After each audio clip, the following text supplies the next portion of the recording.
our span, coming to you again with another episode of Dance Talk Dialogue, where we talk about nothing but dance. I know, when you think of dance, we think of lights, camera, and action. So what if you had to think about being black, being a male, being a dancer, and being gay? That can be dangerous. Exciting, but dangerous. Today, I have some great dancers in the house that will come out and they will tell us about being out and dancing. That's our topic for today, guys. We're going to speak with them on the ins and outs, the foes, the pros, the cons, what made them come out, why they're dancing, and why they're here. So I would like for everyone just to focus on what it feels like to be different. My guest today will teach us what it's like. So stay tuned for another round of Dance Talk Dialogue. Let's dance talk. Let's Get Your Life Back Productions provides videography services, photography services, and much, much more. Please visit us on our website at www.letsgetyourlifeback.com or on all the social medias. Child sex trafficking is a new American slavery. Did you know that there are nearly 250,000 children of color missing and no one is looking for them? In Atlanta, sex traffickers make over $32,000 a week selling a child's innocence. This is my 15-year-old daughter and my 17 and 13-year-old sons. I don't want my family or yours to be next. Learn how to keep your child safe from traffickers at ourchildrenskeeper.org. Let's just get right into it. Today, I have Mr. Kiosh Monroe, a dancer, creative director, choreographer, and instructor. Thank you so much for being on the show. You're so welcome. Thanks for having me. And my next guest, wait for it, he's a dancer, co-captain of the award-winning all-male majorette team, yes. Atlanta Toxic All-Stars. Yes, thank you. Coach Mike. Yes, thank you. Thank you guys so much for being on the show. I'm extremely excited about this show because we're going to dig deep into the lives of gay black men that dance.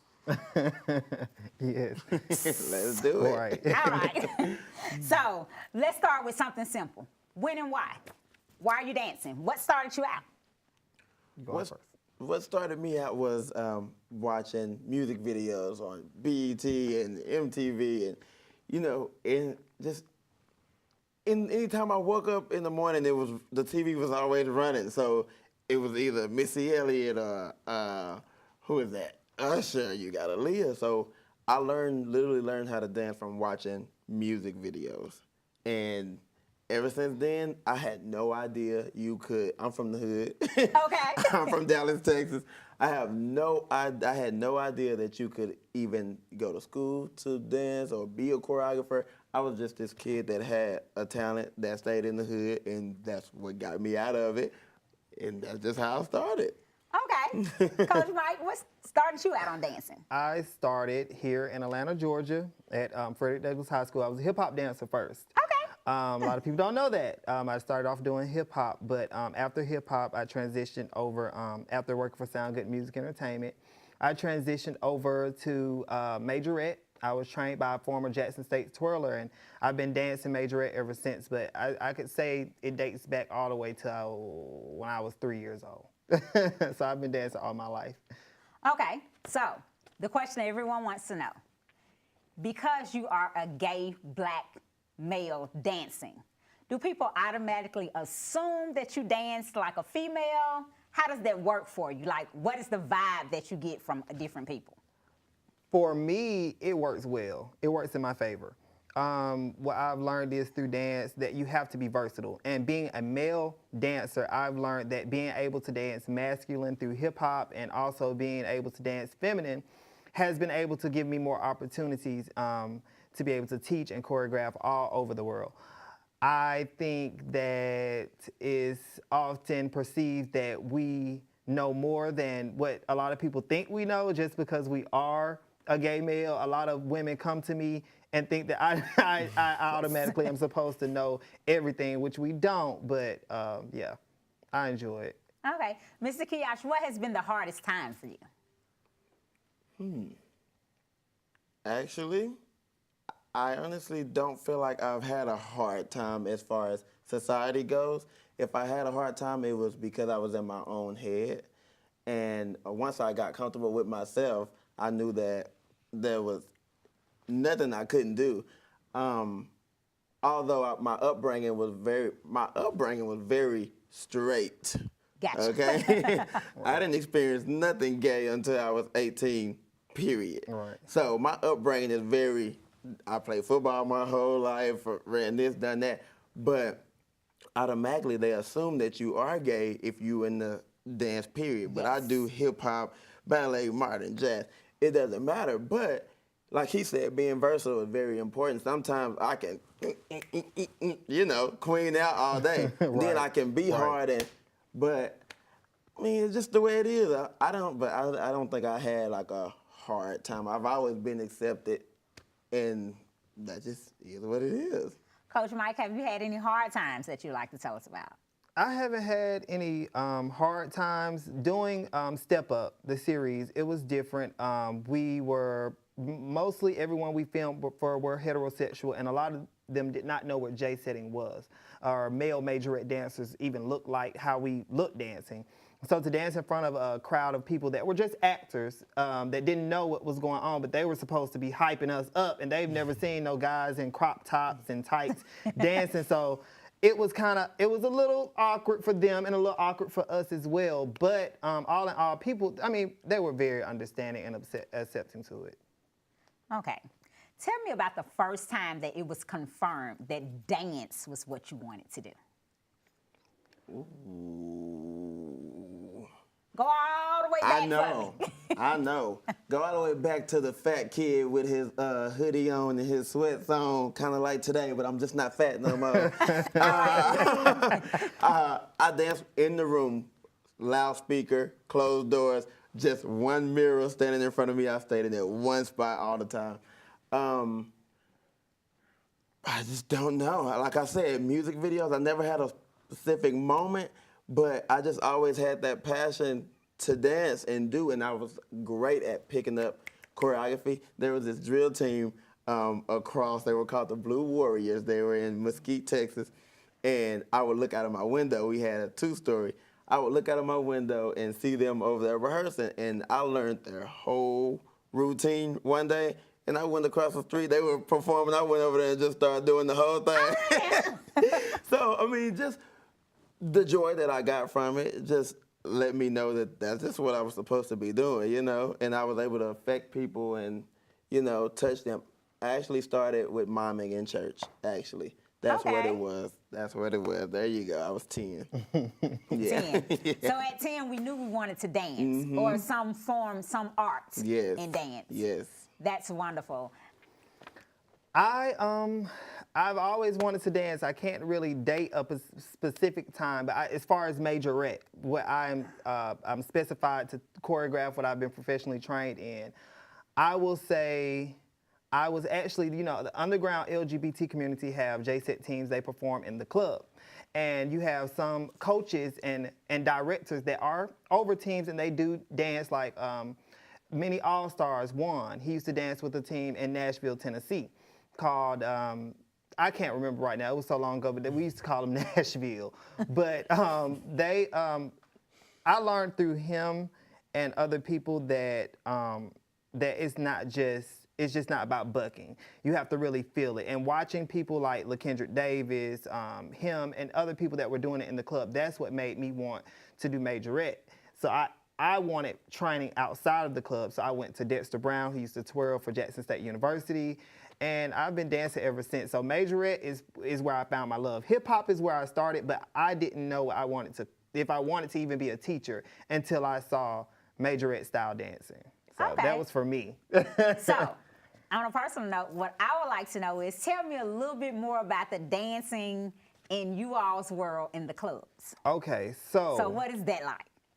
It's what you see at the competitions with the stand battles. It originated somewhat like that in the club. You have a lot of coaches that brought that idea, that concept to some competitions. It's illuminating. it's a lot of energy. It's everybody watching you. There's the club floor is wet. You could slip and fall. Now they do have competitions. At these competitions, it gets very, very, very intense. You have judges that are at Jackson State University, judges that are at former Mahogany Emotion. So they're judging guys. So sometimes after the competition, there's a whole bunch of hoorah or, you know, whatever the case may be. But it's a very fun thing to be a part of if you are a gay male that wants to do majorette, because of the simple fact that you're not going to do it in college. If you're doing it on a community level, I mean, that's just what we know. That's just a fact. That's why I said as a male dancer, it's very good for you to be versatile. I've been doing majorette, but I can go do a hip hop class or I can go do a jazz class. So if you are a male dancer wanting to do majorette, LGBT underground teams are something that you should want to look for. And Toxic is one of the top teams right now. I am currently undefeated. I have went to Memphis, Jackson, Mississippi, and I have went to Atlanta during MLK weekend, and I'm currently grand champion of all competitions. Well, that is wonderful to know. You mentioned Jackson, Mississippi, and as you all know, I'm from Jackson. Yes. So I would like to know, tell me some of the top teams in Jackson. Top teams to Dancing Dolls, of course. Or you mean collegiate level teams? No, I want to know, okay, I get what you were saying. Yes, we know those top teams in Jackson. I thought you were speaking on all the teams. Yes, the J-set underground, teams. the J-sets. The J-set teams. The Prancing All-Stars are the team of Jackson, Mississippi.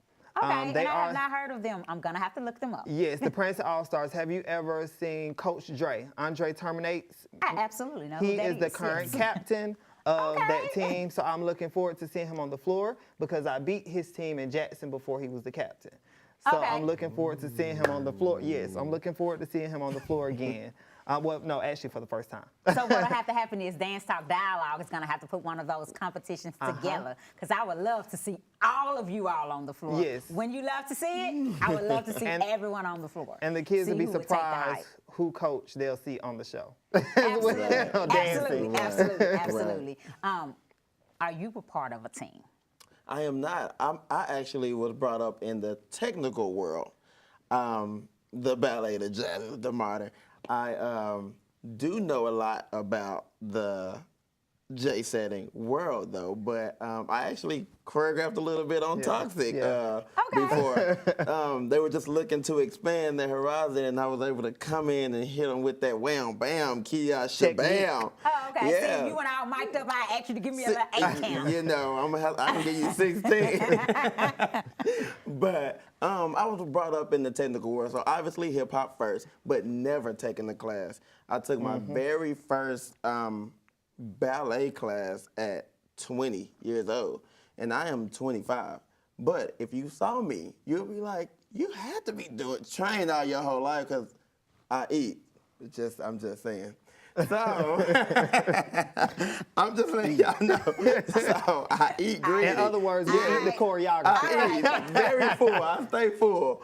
But no, but I love the J-set style, and I feel that I'm a part of both worlds, considering I get the beauty of both, because I'm a part of the gay world and I'm a part of the straight world, and I'm just like, people don't know that they are literally two different worlds. And a goal of mine that I really have, is a long-term goal, is that I want to fuse that together, because there's no reason we should be separated, you know.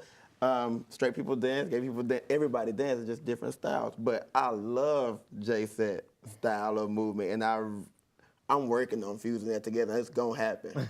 Dance Talk is going to help you make that happen. Cannot wait to talk to you guys about that competition we were talking about. That's going to be on season 2. Yes. Okay.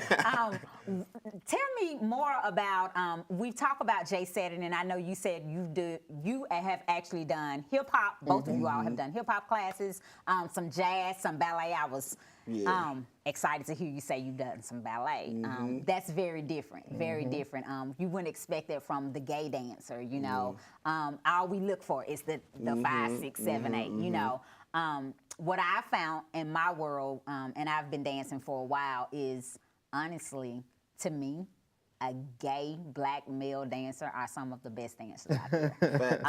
When it comes down to teams and the community dance teams, or just the choreographer, period, That's what I go to. Some of them have, So yeah. you name people that I've actually worked with before, so I'm sitting here going, Yes. yeah. You know Yes. how long those Yeah, guys, those guys been in their rooms doing this forever. Yes. Versus the girls. I'm not saying but that's why they are so like good. There's so much. It's their outlet. Yes, because before I could come out, so to speak, I had to practice in my room. I'm making up choreography, some of the best choreography in the world, but I'm not out yet. I can't show anybody. I can't talk to anybody about it. I can't express it. But when I come out, I have probably 5 years worth of material in my bedroom because I've been dancing in this room because I didn't know if I would be accepted outside.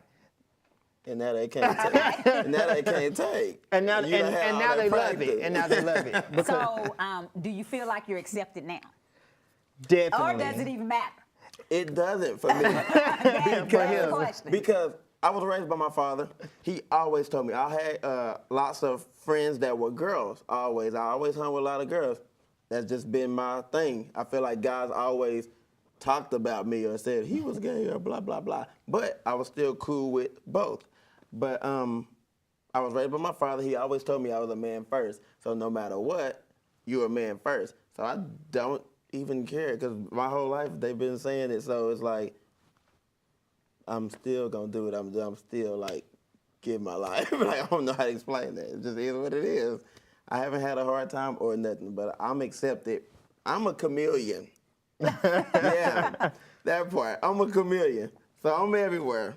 I'm with everybody.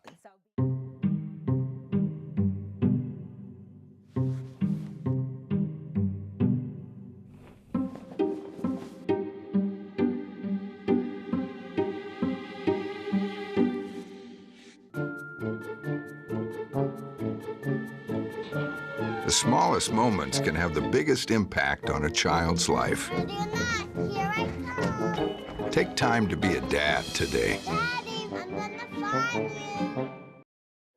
So being gay and dancing, as you said, is two separate worlds that we're trying to fuse together. I would love to see that as well because I do believe every man for himself, every woman for himself. God loves us all, gay, black, white, straight. It does not matter what you are. We are all people. Yes.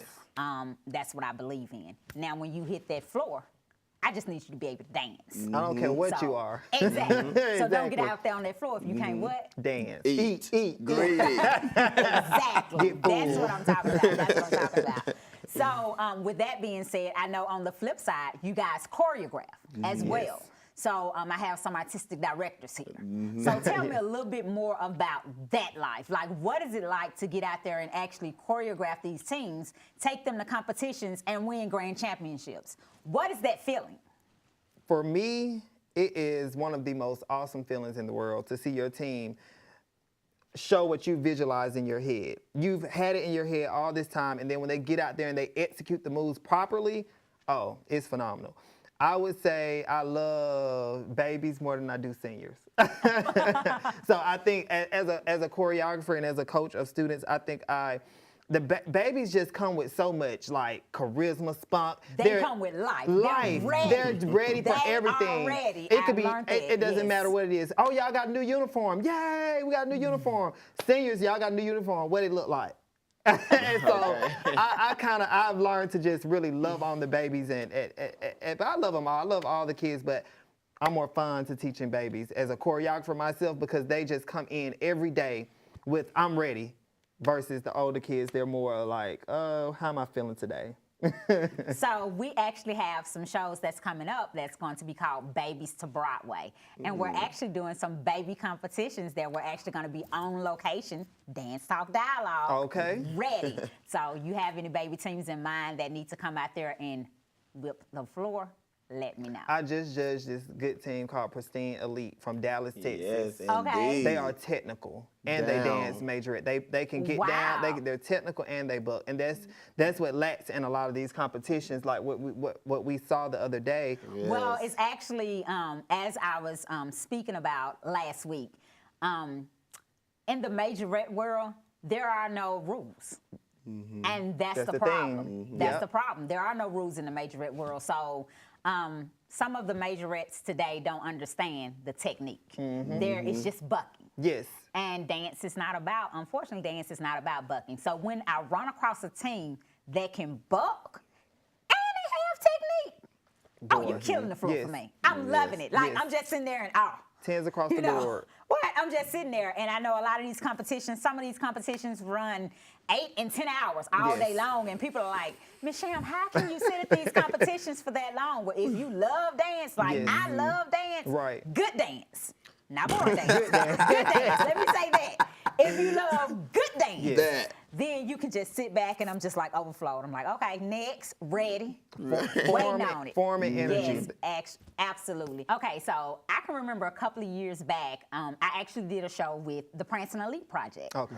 And if I can remember correctly, I was excited. Okay, the girl was ready. Yeah.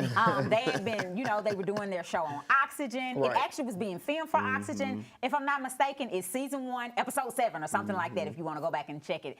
And the guys did really, really well. They came out, they slayed the floor. However, some of the dads didn't like what they were wearing.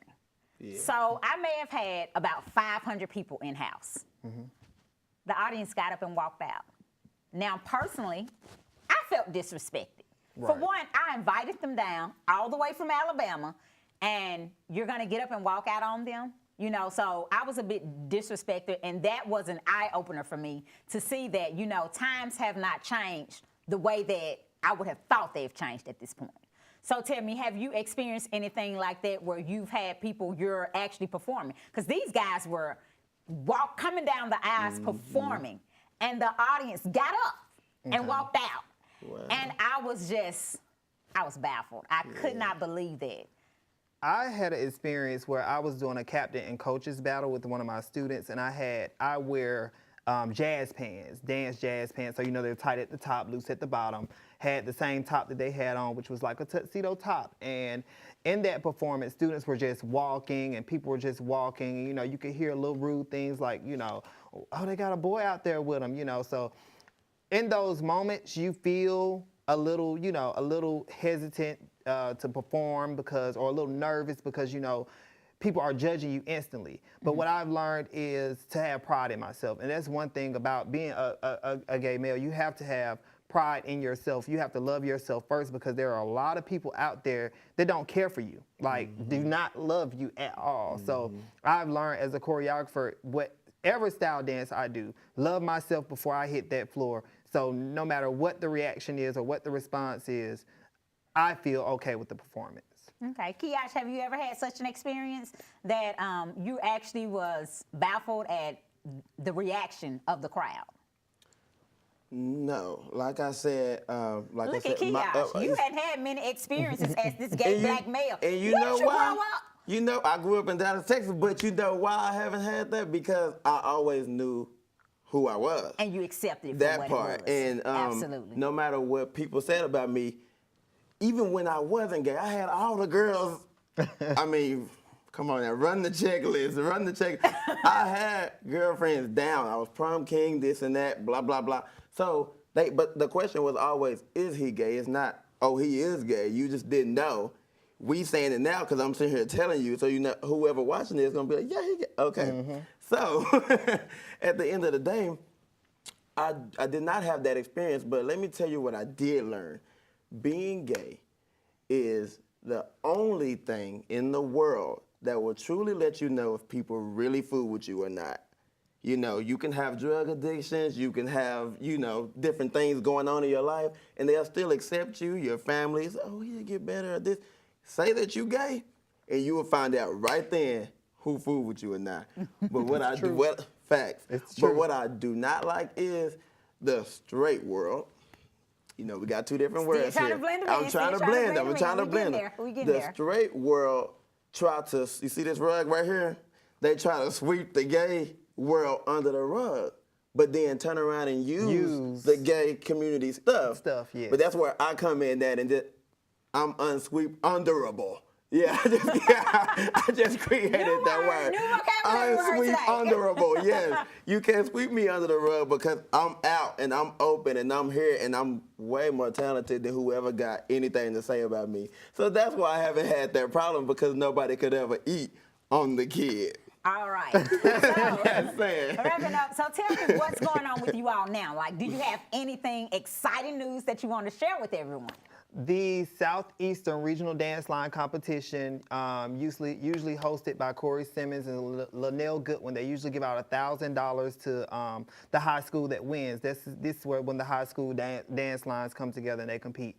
I have some students that I put together. They will be doing an all-star performance for that. Great. And I just signed with Atlanta Glitter. Aisha Hawkins, former Bubbling Brown Sugar, is Absolutely. the owner of that facility, and I am now her head coach of that facility, and I will be training the students of the east side of Atlanta.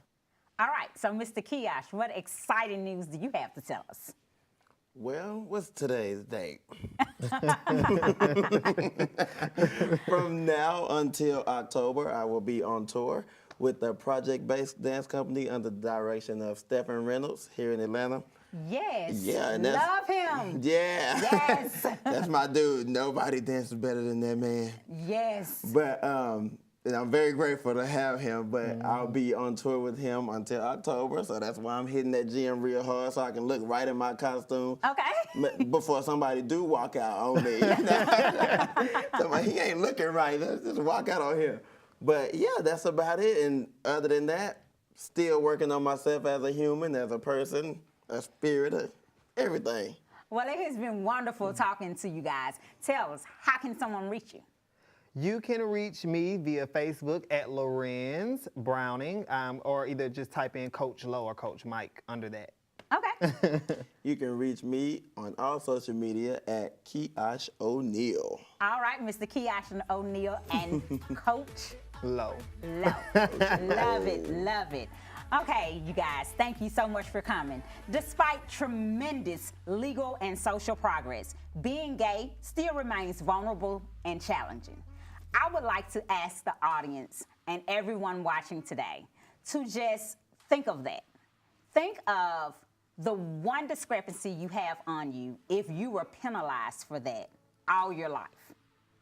Being gay is just that, a word, a noun. It's just an act. They're human. They're just like you and I. So let's bridge that gap, as Mr. Kiosh says, and all become one. I'm so glad I'm alive. I'm alive. Yeah. I'm so glad I'm alive. I'm so glad I'm alive. I'm alive. I'm so glad I'm alive. I'm alive. I'm so glad I'm alive. I'm alive. I'm so glad I'm alive.